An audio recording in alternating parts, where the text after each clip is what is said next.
Et le réveil sportif avec Jean-Marie Bagayoko. La flamme olympique poursuit son parcours, hein. Elle est à Laval aujourd'hui. Dans 2 jours, elle sera du côté du Mont-Saint-Michel. Et dans les mains notamment d'un porteur un peu particulier.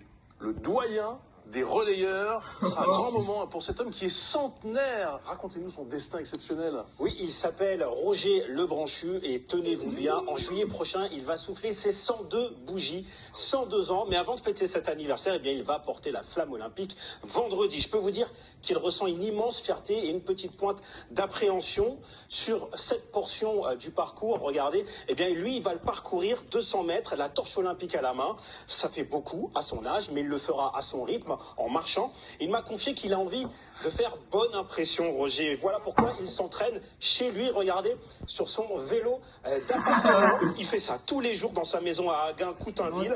La torche olympique, vous savez qu'elle pèse 1,5 kg. Eh bien, pour se préparer, Roger, eh bien, lui, il utilise des bouteilles d'eau. Là, j'étais comme ça, mais par moments, je baissais, alors dire, ah non, il faut la... Et je m'entraîne avec mon petit-fils. C'est lui qui s'occupe de tout.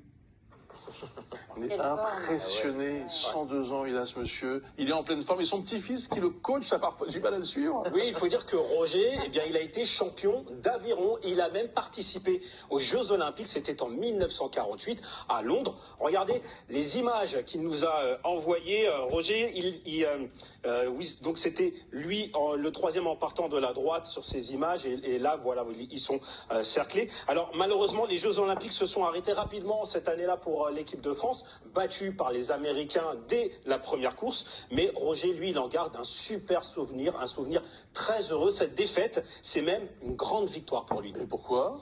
Parce que Roger, en fait, c'est le seul membre de l'équipe de France cette année-là qui a connu les camps nazis. C'est un rescapé du camp de Buchenwald. Il y a passé 2 ans avant de s'évader. Les Allemands l'avaient arrêté parce qu'il tentait d'échapper au STO, le service du travail obligatoire. Aujourd'hui, il estime que c'est le sport qui l'a sauvé.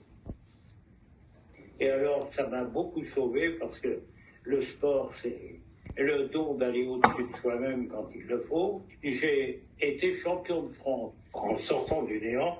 Jamais j'aurais cru que je serais arrivé là.